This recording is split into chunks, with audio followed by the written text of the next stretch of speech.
الحمدللہ رب العالمین والصلاة والسلام علی سید المرسلین اما بعد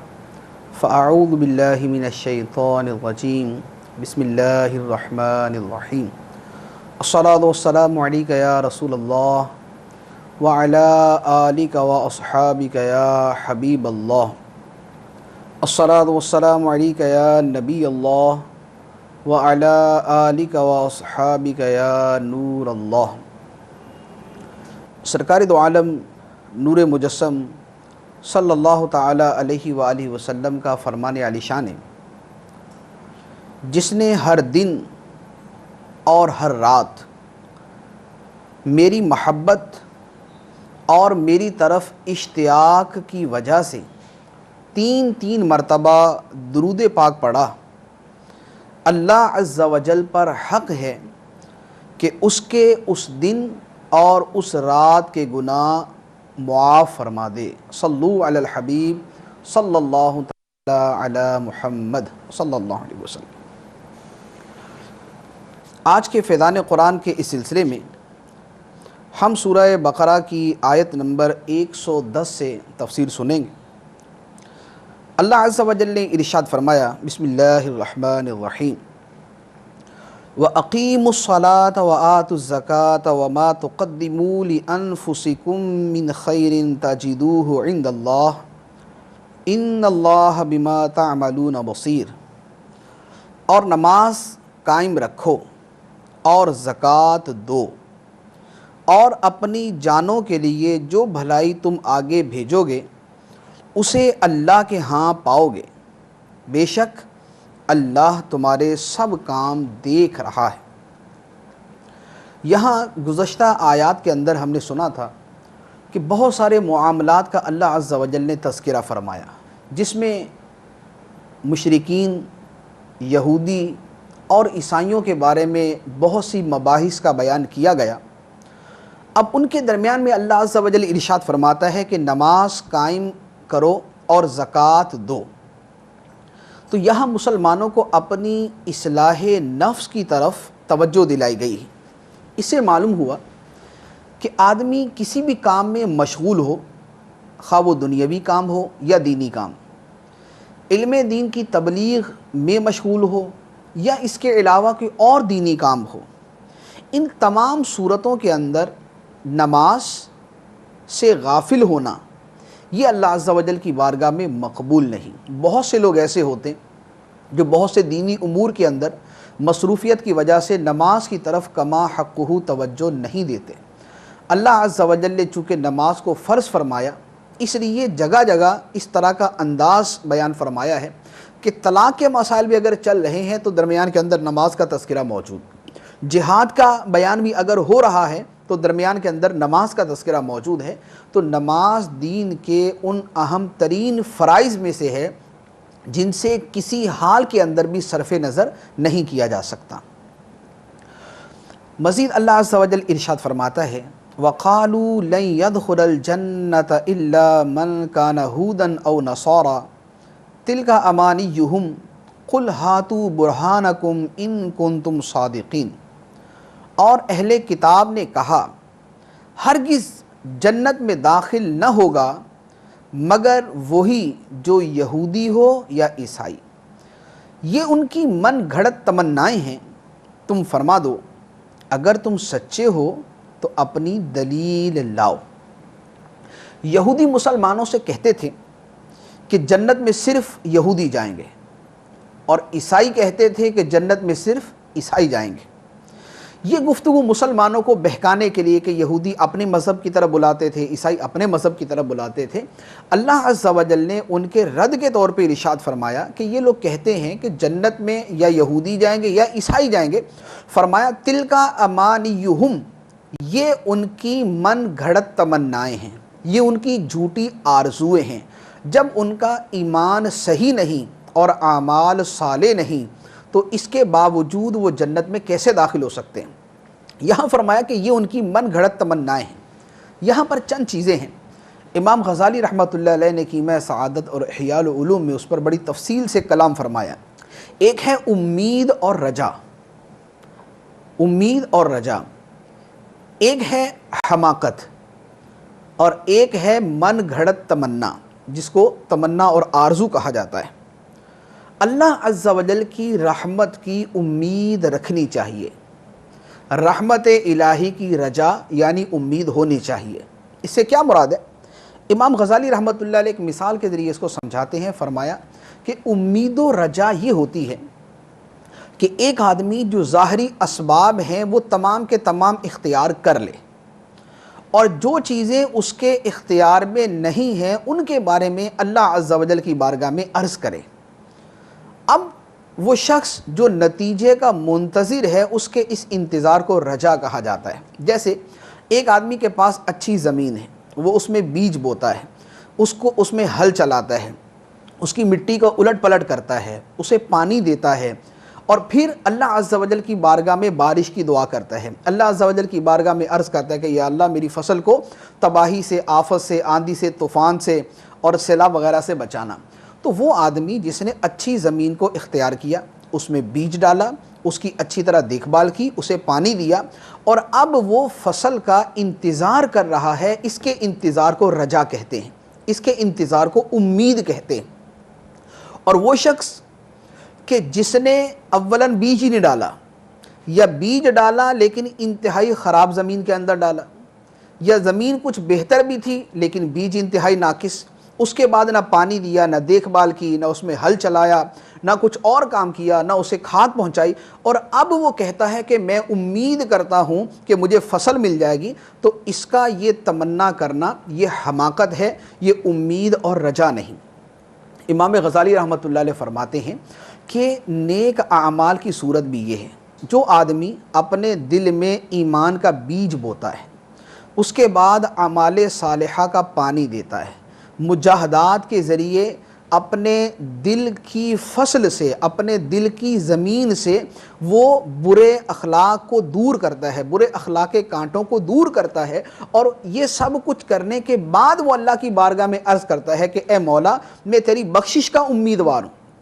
میں تیری رحمت کا امیدوار ہوں، میں تیرے فضل کا امیدوار ہوں۔ تو اس آدمی کا یہ سب کچھ کرنے کے بعد انتظار کرنا یہ امید اور رجا ہے۔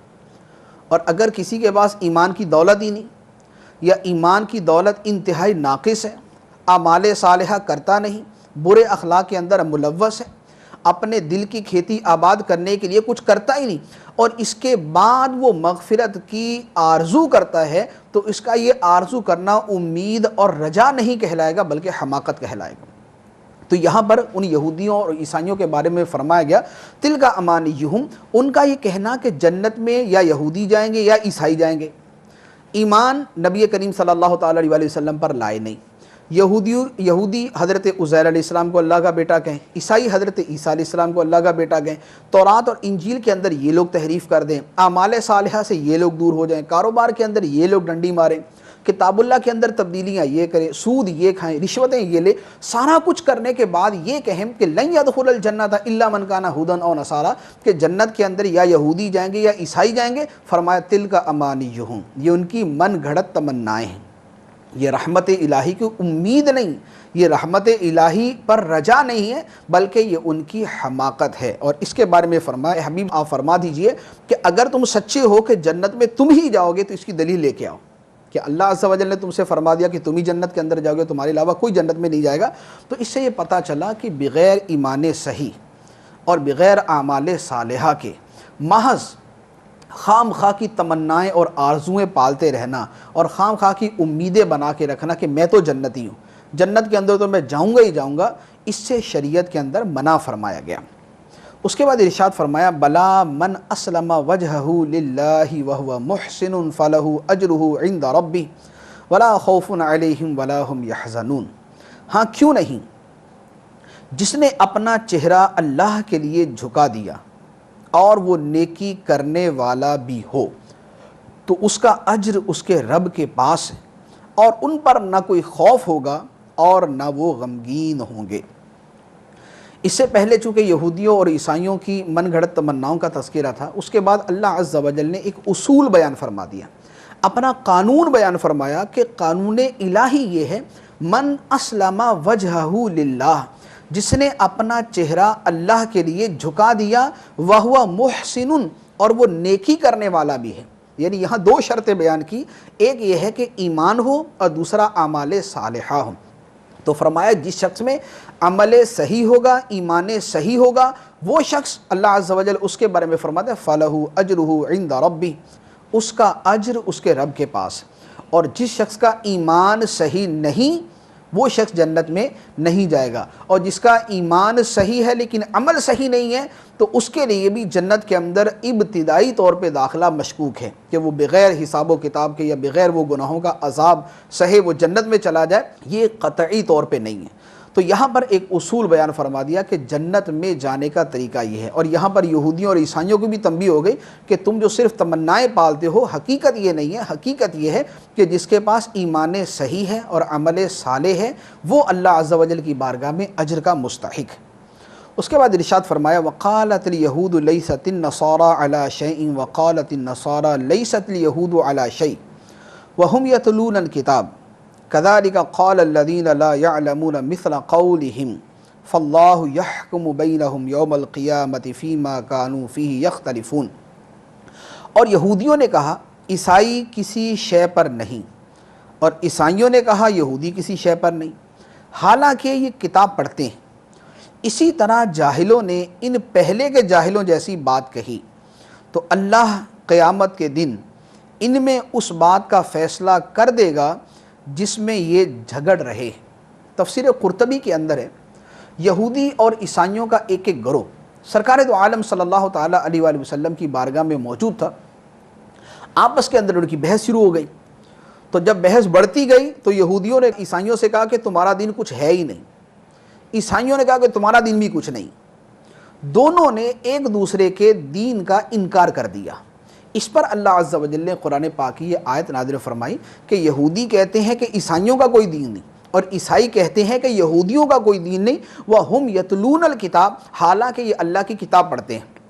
یہودی توریت پڑھتے ہیں جس کے اندر بعد میں آنے والے نبیوں اور کتابوں کا تذکرہ موجود ہے، اور عیسائی انجیل پڑھتے ہیں جس میں حضرت موسیٰ علیہ السلام اور تورات کا تذکرہ موجود ہے۔ تو جب اللہ کی کتاب پڑھنے والے ہیں اور ان کے اندر لکھا ہوا ہے کہ دین عیسائیت اور دین یہودیت دونوں اپنے اپنے زمانے میں برحق ہیں، تو کتاب اللہ پڑھنے کے باوجود یہ کہنا کہ یہودیوں کا دین کچھ نہیں ہے اور عیسائیوں کا دین کچھ نہیں ہے، یہ غلط۔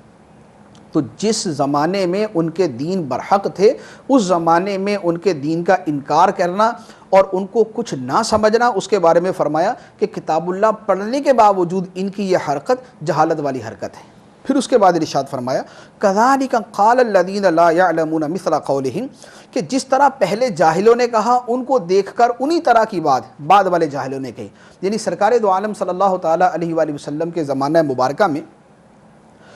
جاہل بت پرست اور آتش پرستوں نے ہر دین کو جھٹلانا شروع کر دیا۔ بت پرست اور آتش پرست یہ کہتے تھے کہ دین کوئی ہے ہی نہیں، جیسے اس زمانے کے اندر دہریہ ہیں، وہ کہتے ہیں کہ دین نام کی کوئی شے ہے ہی نہیں، یہ لوگوں نے خود ہی اپنے مقاصد اور اپنے مفادات کے لیے بنا لیے ہیں۔ تو ان کے بارے میں فرمایا کہ ان کا یہ کہنا کہ دین کچھ نہیں ہے، یہ ان کی جہالت ہے، اور ان کی جہالت ان پہلے والے لوگوں کی جہالت جیسی ہے کہ جیسے پہلے لوگوں نے صرف لڑائی اور غصے اور ایک دوسرے کی نفرت کے اندر ایک دوسرے کے دین کا انکار کرنا شروع کر دیا، اسی طرح اس زمانے کے بت پرستوں نے اور آتش پرستوں نے اصلاً دین کا انکار کر دیا۔ اور انہی سے ملتی جلتی صورت ہمارے زمانے کے اندر ہے کہ ہمارے زمانے میں دہریہ، لا دین، بے دین اور لا مذہب لوگ جو ہیں وہ مطلقاً دین کا انکار کرتے ہیں، الٹی سیدھی تحقیقات آئے دن پیش کرتے رہتے ہیں جس کا کوئی سر نہ پیر۔ تو اللہ عز و جل نے فرمایا کہ یہ اگرچہ اس وقت ادیان سماوی کا انکار کر رہے ہیں، آسمانی دینوں کا انکار کر رہے ہیں، لیکن قیامت کے دن ان کے جھگڑوں کا ان کے درمیان فیصلہ فرما دے گا۔ وَمَنْ أَظْلَمُ مِمَّنْ مَنَعَ مَسَاجِدَ اللَّهِ أَنْ يُذْكَرَ فِي اسْمُهُ وَسَعَىٰ فِي خَرَابِهَا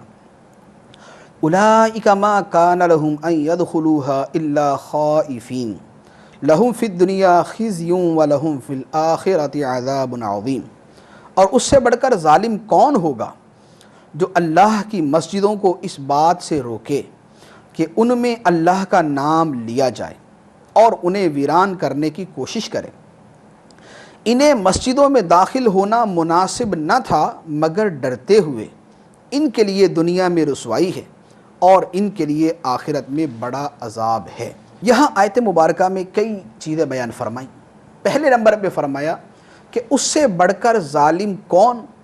جو اللہ کی مسجدوں میں اللہ کا نام لیے جانے سے منع کرے، جو مسجدوں کو ویران کرے، ان کی ویرانی اور بربادی میں کوشش کرے،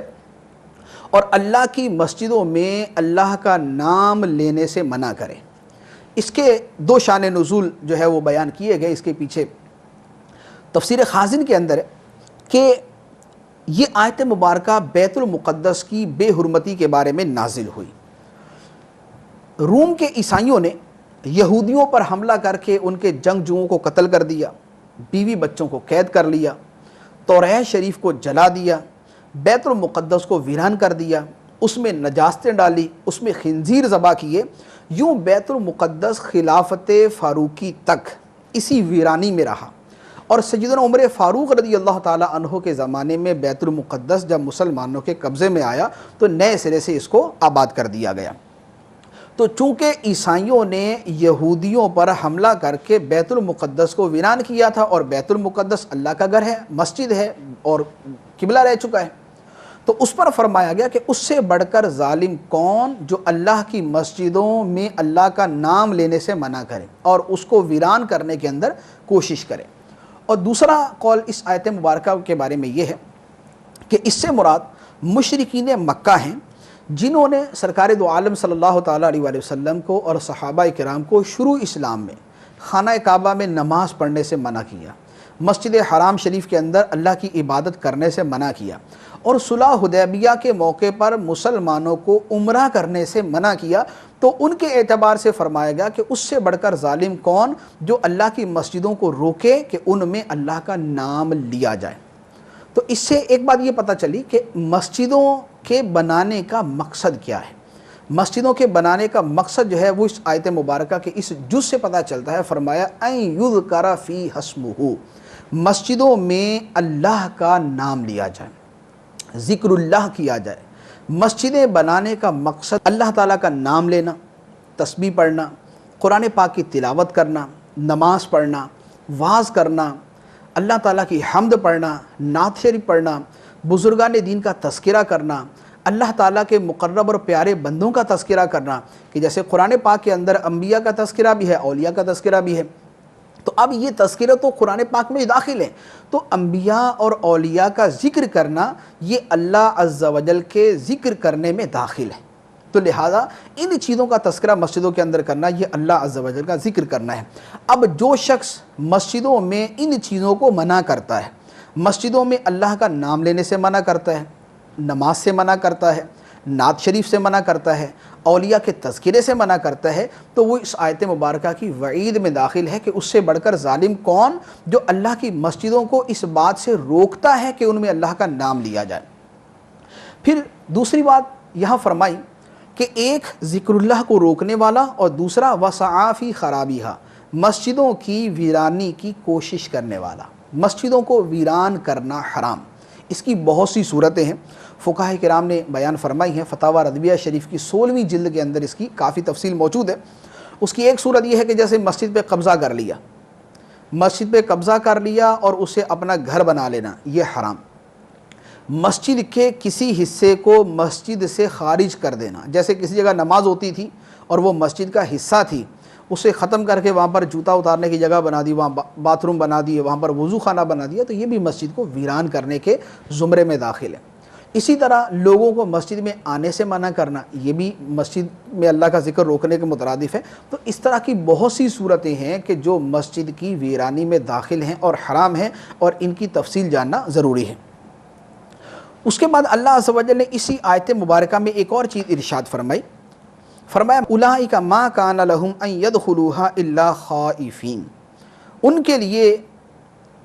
مسجدوں میں داخل ہونا مناسب نہ تھا مگر ڈرتے ہوئے۔ یعنی مسجدوں میں داخل ہونے کا طریقہ کیا ہے کہ مسجد میں آدمی اللہ عز و جل سے ڈرتے ہوئے داخل ہو، اللہ عز و جل کا خوف اپنے دل میں رکھ کر داخل ہو۔ تو اب وہ لوگ جو مسجدوں کے اندر دنیاوی باتیں کرتے ہیں، جو مسجدوں کے اندر ہنسی مذاق کرتے ہیں، جو مسجدوں کے اندر مسخری اور ٹھٹھا مذاق کرتے ہیں، تو یہ لوگ مسجدوں میں ڈرتے ہوئے داخل نہیں ہو رہے، بلکہ یہ تو دیدہ دلیری کے ساتھ داخل ہو رہے۔ تو اس لیے مسجدوں کے آداب میں سے ہے کہ مسجد میں دنیاوی بات نہ کی جائے، اور خصوصاً مستی مذاق، ٹھٹھا مذاق، مسجد میں خرید و فروخت کرنا، شور مچانا، ان تمام چیزوں سے تو شریعت نے سختی کے ساتھ منع فرمایا۔ تو مسجدوں کے آداب کا خیال رکھنا ہر مسلمان کے لیے نہایت ضروری ہے۔ اور وہ لوگ کہ جو مسجدوں کو ویران کرتے ہیں اور مسجدوں میں ذکر اللہ سے منع کرتے ہیں، ان کے بارے میں فرمایا کہ ان کے لیے دنیا میں بھی رسوائی ہے اور ان کے لیے آخرت کے اندر بڑا عذاب ہے۔ تو جنہوں نے بیت المقدس کو ویران کیا تھا، ان کو دنیا کے اندر سزا ملی کہ عہد فاروقی کے اندر قتل کیے گئے، جلا وطن کیے گئے، قید کیے گئے، غلام لونڈی بنائے گئے۔ اور اسی طرح جن کفار نے مسلمانوں کو مکہ مکرمہ سے نکالا تھا، مسجد حرام شریف سے منع کیا تھا، ان کا انجام بھی بہت ساروں کا اچھا نہ ہوا۔ تو لہذا جو مسجدوں کی ویرانی میں کوشش کرتا ہے، وہ دنیا کے اندر بھی ذلت اٹھاتا ہے اور آخرت کے اندر بھی عذاب کا مستحق بنتا ہے۔ مزید اللہ عز و جل نے ارشاد فرمایا وَلِلَّهِ الْمَشْرِقُ وَالْمَغْرِبُ فَأَيْنَمَا تُوَلُّوا فَثَمَّ وَجْهُ اللَّهِ إِنَّ اللَّهَ وَاسِعٌ عَلِيمٌ، اور مشرق و مغرب سب اللہ ہی کا ہے، تو تم جدھر منہ کرو ادھر ہی اللہ کی رحمت تمہاری طرف متوجہ ہے، بے شک اللہ وسعت والا، علم والا ہے۔ اس آیت مبارکہ کے شان نزول میں بہت سے اقوال ہیں۔ تفسیر خازن اور ابو داؤد طیالسی میں ہیں، ایک مرتبہ صحابہ کرام تاریک رات میں سفر کر رہے تھے، قبلہ کی سمت معلوم نہ ہو سکی، ہر شخص نے جس طرف اس کا دل جمع نماز پڑھ لی۔ صبح کو بارگاہ رسالت صلی اللہ علیہ وسلم میں عرض کی کہ یا رسول اللہ صلی اللہ علیہ وسلم، کل رات قبلے کا پتہ نہیں چلا، تو جس کا جدھر منہ اس نے نماز پڑھ لی۔ تو اس پر یہ آیت مبارکہ نازل ہوئی وَلِلَّهِ الْمَشْرِقُ وَالْمَغْرِبُ فَأَيْنَمَا تُوَلُّوا فَثَمَّ وَجْهُ اللَّهِ، کہ مشرق و مغرب سب کا مالک اللہ ہے، تو تم جدھر اپنا منہ کرو اللہ عز و جل کی رحمت اسی طرف تمہاری طرف متوجہ ہے۔ تو اس شان نزول کی روح سے تحری کا مسئلہ معلوم ہوا۔ تحری کیا ہے کہ آدمی کسی ایسی جگہ ہے کہ جہاں اس کو قبلے شریف کا پتہ نہیں چل رہا، قبلے کی سمت اس کو معلوم نہیں ہو رہی، نہ وہاں کوئی بتانے والا، نہ وہاں ایسی علامات موجود ہیں کہ جن کے ذریعے وہ پتہ کر سکے، نہ کوئی خارجی ذریعہ معلوم کرنے کا اس کے پاس ہے۔ تو ایسی صورت میں حکم یہ ہوتا ہے کہ نماز پڑھنے کے لیے اپنے دل پہ غور کرے، دل جس طرف جمے کہ قبلہ اس طرف ہے، اسی طرف آدمی منہ کر کے نماز پڑھ لے، اس کی نماز ہو جائے گی، اگرچہ اس کو بعد میں پتہ چلے کہ جس طرح منہ کر کے اس نے نماز پڑھی قبلہ اس طرف نہیں تھا، دوسری طرف تھا۔ تو یہ ہے تحری کا مسئلہ۔ تو یہاں پر صحابہ کرام چونکہ سفر میں تھے، رات کا وقت تھا، تاریکی تھی، قبلے کی سمت بتانے والا کوئی بھی نہیں تھا، تو جدھر جس کا دل جمع اس نے نماز پڑھ لی اور اس کے بارے میں فرمایا کہ تمہاری نماز ہو گئی۔ دوسرا شان نزول اس آیت مبارکہ کا مسلم شریف کے اندر ہے، فرمایا کہ یہ آیت مبارکہ اس مسافر کے حق میں نازل ہوئی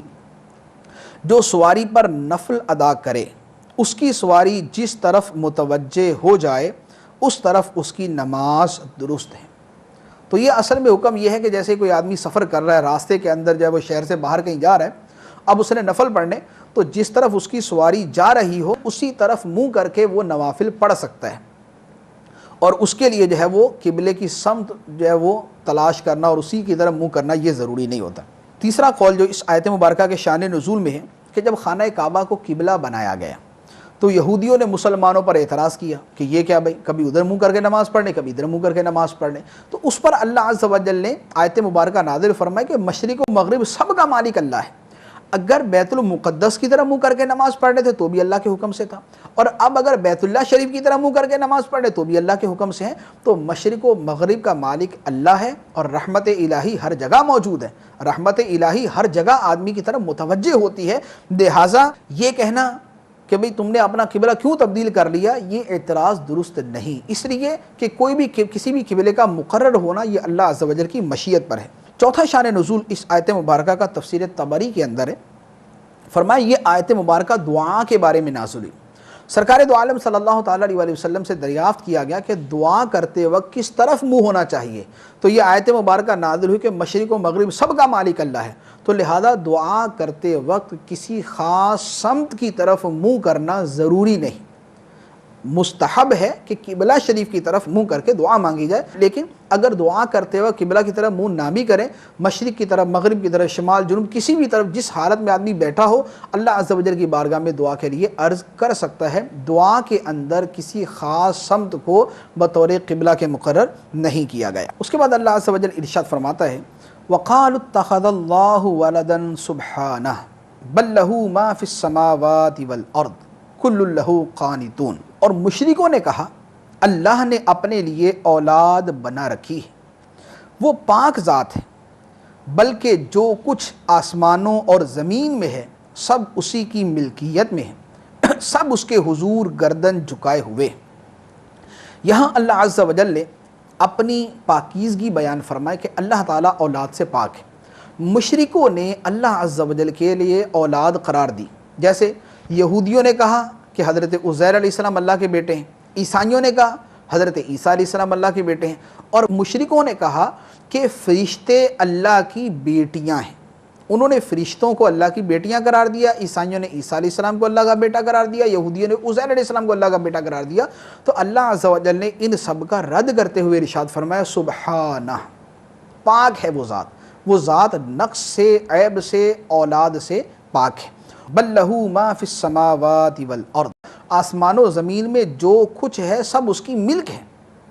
اور اولاد آدمی کی ملک نہیں ہوتی، آدمی اپنی اولاد کا مالک نہیں ہوتا، تو اولاد آدمی کی ملک نہیں ہوتی، اور آسمان و زمین میں جو کچھ ہے وہ سب کا سب اللہ عز و جل کی ملک میں ہے۔ تو آسمان و زمین کا اللہ کی ملکیت میں ہونا اس بات کی دلیل ہے کہ آسمان و زمین میں کوئی شے اللہ عز و جل کی اولاد نہیں۔ مزید ارشاد فرمایا بدیع السماوات والارض وَإِذَا قَضَىٰ أَمْرًا فَإِنَّمَا يَقُولُ لَهُ كُن فَيَكُونُ، وہ بغیر کسی سابقہ مثال کے آسمانوں اور زمین کو نیا پیدا کرنے والا ہے، اور جب وہ کسی کام کا فیصلہ فرماتا ہے تو اس سے صرف یہ فرماتا ہے کہ ہو جا، تو وہ فوراً ہو جاتا ہے۔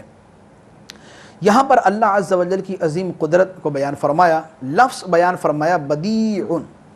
بدیع کا مطلب ہے کہ بغیر کسی سابقہ مثال کے کسی شے کو بنانا۔ اللہ عز و جل نے آسمانوں اور زمینوں کو پیدا فرمایا تو یہ ایسا نہیں ہے کہ پہلے بھی آسمان و زمین موجود تھے تو ان کی نقل کرتے ہوئے بنا دیا، بلکہ اللہ عز و جل نے بغیر کسی سابقہ مثال کے آسمانوں اور زمینوں کو پیدا فرمایا۔ تو یہ یہاں پر بطور خاص آسمان و زمین کا تذکرہ کیا گیا، ورنہ کائنات کی ہر شے کے لیے اللہ عز و جل کی شان بدیع ہے،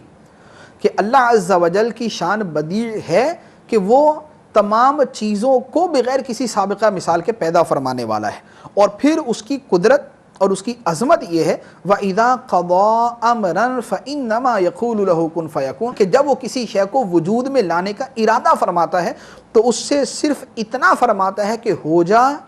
وہ شے فوراً ہو جاتی ہے۔ یعنی آیت مبارکہ کے اندر یہ فرمایا گیا کہ اللہ عز و جل معاذ اللہ لوگوں کی طرح کوئی محنت مشقت نہیں کرتا کہ اس کو جو ہے وقت چاہیے، وقت اس کی ضرورت ہو اور وہ اس کو ایک مرحلہ وار جو ہے وہ کرنا پڑے، اس کو کرنا نہیں پڑتا، یعنی وہ مجبور نہیں ہے، وہ حاجت مند نہیں ہے، بلکہ اللہ عز و جل کی شان یہ ہے کہ اس کا حکم قطعی طور پر نافذ ہوتا ہے، اس کا حکم قطعی طور پر نافذ ہوتا ہے۔ جس شے کو جتنے وقت میں وجود میں آنے کا فرماتا ہے وہ شے اتنے وقت کے اندر وجود میں آ جاتی ہے۔ اس کے بعد ارشاد فرمایا وَقَالَ الَّذِينَ لَا يَعْلَمُونَ لَوْلَا يُكَلِّمُنَا اللَّهُ أَوْ تَأْتِينَا آيَةٌ كَذَلِكَ قَالَ الَّذِينَ مِن قَبْلِهِمْ مِثْلَ قَوْلِهِمْ تَشَابَهَتْ قُلُوبُهُمْ قَدْ بَيَّنَّا الْآيَاتِ لِقَوْمٍ يُوقِنُونَ، اور جاہلوں نے کہا اللہ ہم سے کلام کیوں نہیں کرتا، یا ہمارے پاس کوئی نشانی کیوں نہیں آ جاتی۔ ان مشرکوں سے پہلے لوگوں نے بھی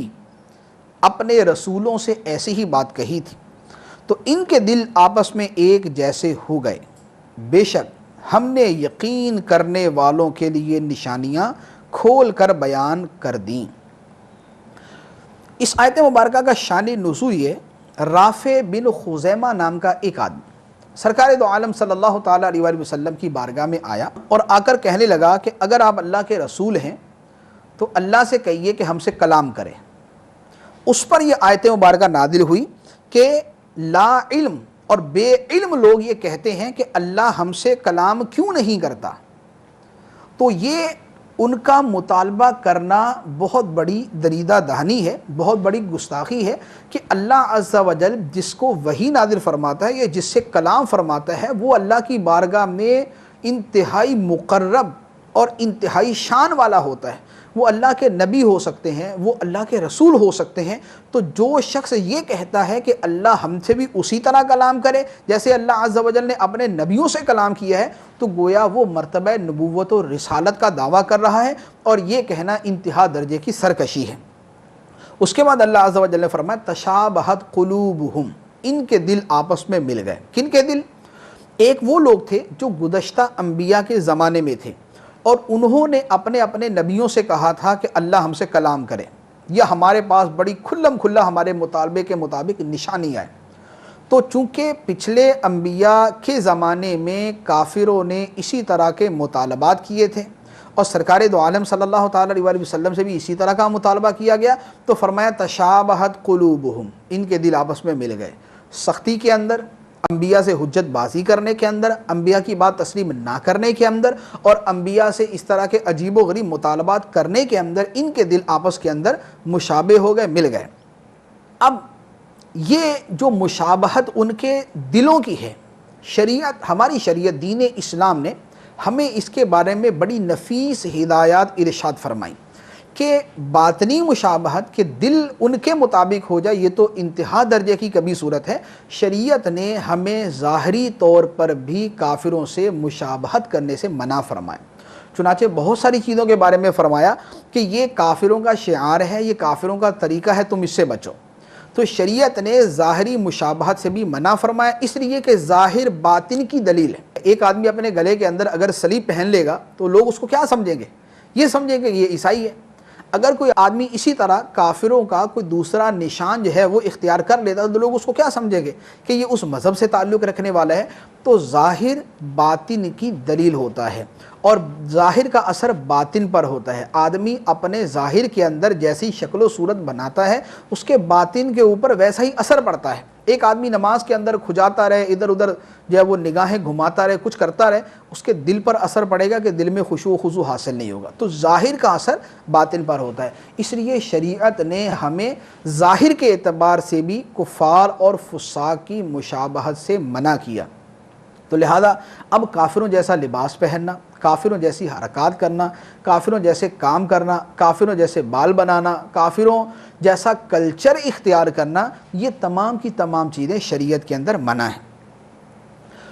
اس کے بعد سرکار دو عالم صلی اللہ تعالیٰ علیہ وآلہ وسلم کی شان بیان کرتے ہوئے اللہ عز و جل نے ارشاد فرمایا اِنَّا أَرْسَلْنَاكَ بِالْحَقِّ بَشِيرًا وَنَذِيرًا وَلَا تُسْأَلُ عَنْ أَصْحَابِ الْجَحِيمِ۔ اے حبیب، بے شک ہم نے تمہیں حق کے ساتھ خوشخبری دینے والا اور ڈر کی خبریں دینے والا بنا کر بھیجا، اور آپ سے جہنمیوں کے بارے میں سوال نہیں کیا جائے گا۔ سرکار دو عالم صلی اللہ تعالیٰ علیہ وآلہ وسلم خوشخبری دینے والے جنت کی، ڈر کی خبریں سنانے والے ہیں جہنم کی، اور پھر سرکار دو عالم صلی اللہ تعالیٰ علیہ وآلہ وسلم کا جو منصب ہے وہ یہی ہے کہ آپ لوگوں تک خوشخبری پہنچائیں اور انہیں ڈر کی خبریں سنائیں، انہیں مجبور کر کے بہرحال ایمان پر لے آنا یہ سرکار دو عالم صلی اللہ تعالیٰ علیہ وسلم کی ذمہ داری نہیں ہے۔ تو اس پر ارشاد فرمایا وَلَا تُسْأَلُ عَنْ أَصْحَابِ الْجَحِيمِ، آپ سے جہنمیوں کے بارے میں سوال نہیں کیا جائے گا۔ یعنی جب آپ نے اپنا کام پورا کر دیا، لوگوں کو نیکی کی دعوت دے دی، انہیں برائی سے منع کر دیا، انہیں توحید کے دلائل سمجھا دیے، اپنی رسالت ان کے سامنے بیان کر دی، آخرت کے اوپر اللہ عز و جل نے جو دلائل دیے وہ انہیں بیان کر دیے، جب تبلیغ کا حق سرکار دو عالم صلی اللہ تعالیٰ علیہ وسلم نے ادا کر دیا، اب اگر اس کے بعد کوئی شخص ایمان نہیں لاتا تو اس کے بارے میں سرکار دو عالم صلی اللہ تعالیٰ علیہ وسلم سے نہیں پوچھا جائے گا۔ اور سرکار دو عالم صلی اللہ علیہ وسلم کی تسکین اور تسلی کے لیے فرمایا وَلَا تُسْأَلُ عَنْ أَصْحَابِ الْجَحِيمِ، اور آپ سے جہنمیوں کے بارے میں کوئی سوال نہ ہوگا۔ پھر ارشاد فرمایا وَلَن تَرْضَىٰ عَنْكَ الْيَهُودُ وَلَا النَّصَارَىٰ حَتَّىٰ تَتَّبِعَ مِلَّتَهُمْ قُلْ إِنَّ هُدَى اللَّهِ هُوَ الْهُدَىٰ وَلَئِنِ اتَّبَعْتَ أَهْوَاءَهُمْ بَعْدَ الَّذِي جَاءَكَ مِنَ الْعِلْمِ مَا لَكَ مِنَ اللَّهِ مِنْ وَلِيٍّ وَلَا نَصِيرٍ۔ اور یہودی اور عیسائی ہرگز آپ سے راضی نہ ہوں گے جب تک آپ ان کے دین کی پیروی نہ کر لیں۔ تم فرما دو اللہ کی ہدایت ہی حقیقی ہدایت ہے، اور اے مخاطب اگر تیرے پاس علم آ جانے کے بعد بھی تو ان کی خواہشات کی پیروی کرے گا تو تجھے اللہ سے کوئی بچانے والا نہ ہوگا اور نہ کوئی مددگار ہوگا۔ یہاں فرمایا جا رہا ہے کہ یہودی اور عیسائی ہرگز تم سے راضی نہ ہوں گے جب تک تم ان کے دین کی پیروی نہ کر لو، یعنی ان کی اگر بالفرض، عام مخاطب کے اعتبار سے کلام ہے کہ بالفرض اگر ان کی کچھ باتوں کو مان بھی لیا جائے، کچھ باتوں کو تسلیم بھی کر لیا جائے، تو وہ راضی نہیں ہوں گے، ان کے مطالبات بڑھتے جائیں گے، ان کی ڈیمانڈز بڑھتی جائیں گی، ان کی ریکوائرمنٹ مزید بڑھتی جائیں گی، وہ نئے سے نیا مطالبہ سامنے پیش کرتے ہی رہیں گے، تب تک تم سے راضی نہ ہوں گے حتی تتبع ملتہم، جب تک تم ان کے دین کی پیروی نہ کر لو، ان کے پیروکار نہ بن جاؤ، مکمل طور پر اپنے آپ کو ان کے سپرد نہ کر دو، تب تک یہ لوگ تم سے راضی نہیں ہو سکتے۔ یہ وہ ایک حقیقت اللہ عز و جل نے بیان فرما دی ہے کہ جس کی طرف سے عام طور سے غفلت کی جاتی ہے کہ شاید وہ اتنے سے راضی ہو جائیں، شاید ہم ان کا یہ کام کر دیں تو وہ راضی ہو جائیں، شاید ان کا یہ مطالبہ مان لیں تو راضی ہو جائیں۔ فرمایا کہ ہرگز ایسا نہیں ہوگا جب تک تم ان کے رنگ میں رنگ نہیں جاؤ گے اور مکمل طور پر ان کے پیروکار نہیں بن جاؤ گے، تب تک وہ تم سے راضی نہیں ہو سکتے۔ اور ساتھ ہی فرما دیا کہ اگر ایسا کر لیا وَلَئِنِ اتَّبَعْتَ أَهْوَاءَهُمْ، اگر تم نے ان کی خواہشات کی پیروی کی، بعد الذی جاءک من العلم، بعد اس کے کہ تیرے پاس علم آ چکا، اللہ عز و جل نے تمہیں علم عطا فرما دیا اے مخاطب، اس کے باوجود اگر تم ان کی خواہشات کی پیروی کرتے ہو، فرمایا ما لک من اللہ من ولی ولا نصیر، تو تجھے اللہ سے بچانے والا نہ کوئی مددگار ہوگا اور نہ تجھے اللہ سے کوئی بچانے والا ہوگا۔ تفسیر خازن کے اندر ہے کہ یہ آیت مبارکہ کا حصہ، اس میں خطاب جو ہے وہ امت محمدیہ علی صاحبہ الصلاۃ والسلام کو ہے۔ فرمایا کہ جب تم نے جان لیا کہ سرکار دو عالم صلی اللہ تعالیٰ علیہ وآلہ وسلم تمہارے پاس حق اور سچ لے کر آئے، تو تم ہرگز کفار کی خواہشات کی اتباع نہ کرنا، اور اگر ایسا کیا کہ حق آنے کے بعد بھی ان کی خواہشات کی پیروی کی تو فرمایا تمہیں عذاب الہی سے بچانے والا